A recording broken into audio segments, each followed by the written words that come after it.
Presiding Officer, I am very grateful to Douglas Ross, Anna Sawar, Lorna Slater and Alex Cole-Hamilton for their kind comments this afternoon, and especially their comments in relation to the support of my family.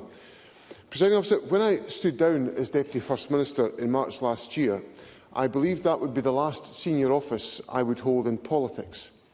Having served then as a senior minister for 16 years, I felt I had, to coin a phrase, done my bit.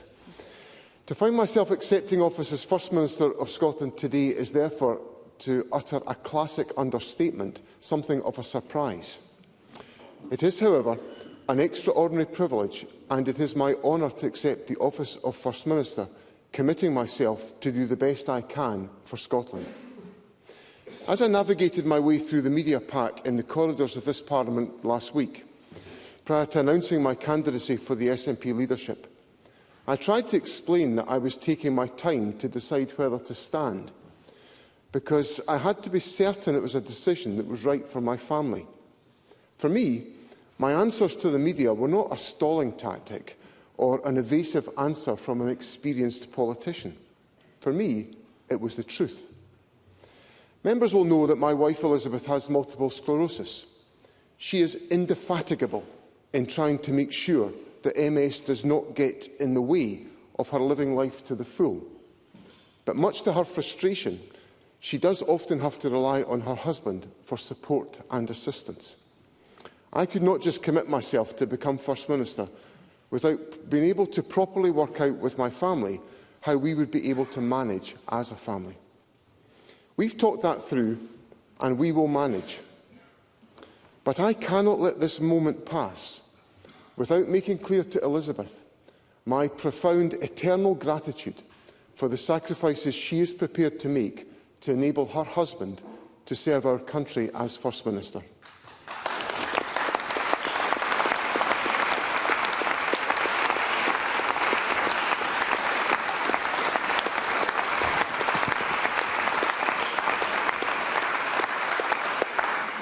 I am so pleased that my father, my wife and children, members of my family and our dearest friends are able to be here today to see this moment.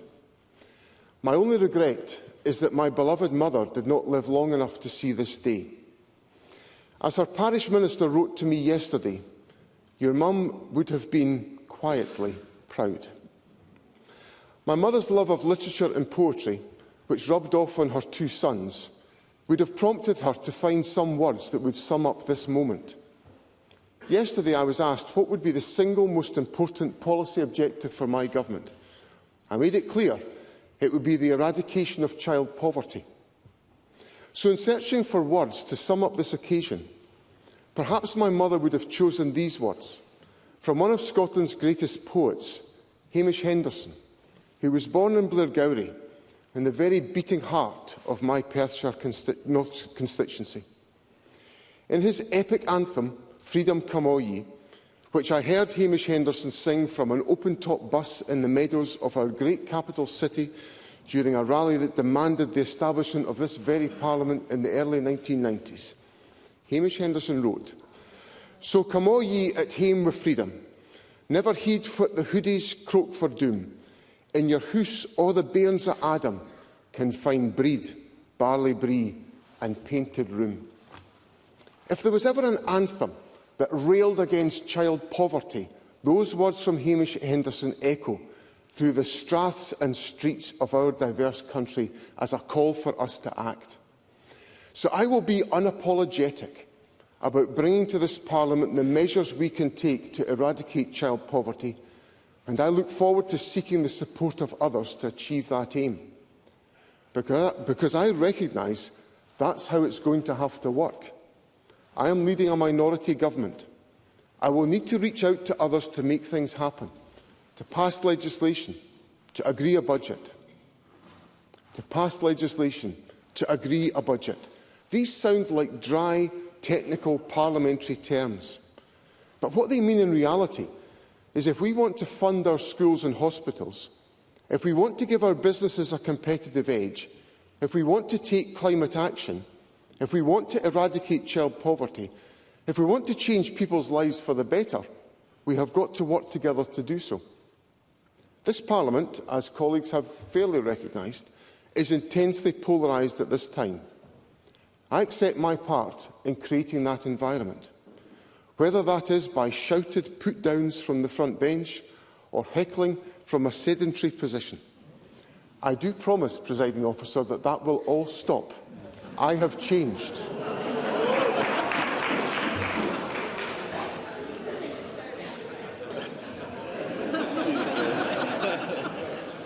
Perhaps time will tell on that one.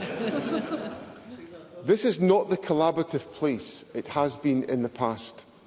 A collaborative place that has done so much good to improve the lives of people in Scotland. As the Parliament marks its 25-year anniversary, and as one of the relatively small group who have been here from the start, I reflect on the major developments that have taken place by collaborative work and agreement over that time. Major developments taken forward by the Labour and Liberal executive, such as the ban on smoking in public places, or minimum unit pricing by the SNP government, or the introduction of free bus travel for under-22s by the SNP Green Partnership. I commit my government to working to create that agreement across the chamber. I hope there is space and the willingness for that to happen in the interests of the people who sent us here. Now, it is hardly a surprise to anyone in this chamber that I believe that this country could do more if we had the powers of a normal, independent nation. Others in this chamber take the opposite view. That is the essence of democracy. People free to hold and express and pursue different opinions. The question we face in this Parliament today, however, is a more practical one. Does our disagreement on the Constitution prevent us from working collaboratively within the existing powers of the Parliament to eradicate child poverty, build the economy, support jobs, address the cost of living crisis, improve the health service and tackle the climate crisis? I will give all of my energy and my willingness to engage and listen to ensure that that is not the case. I invite others to do the same. Presiding Officer, when I pitched up at Forrester High School in this city in 1979, at the age of 15 wearing my SNP badge, and my friends and teachers wondered why I had become involved in this fringe party, I could scarcely have imagined that my journey would involve becoming the First Minister of Scotland. It is an extraordinary privilege to hold this office, and I thank Parliament warmly for the honour that has been given to me. To the people of Scotland, I would say simply this: I offer myself to be the First Minister for everyone in Scotland. I am here to serve you. I will give everything I have to build the best future for our country.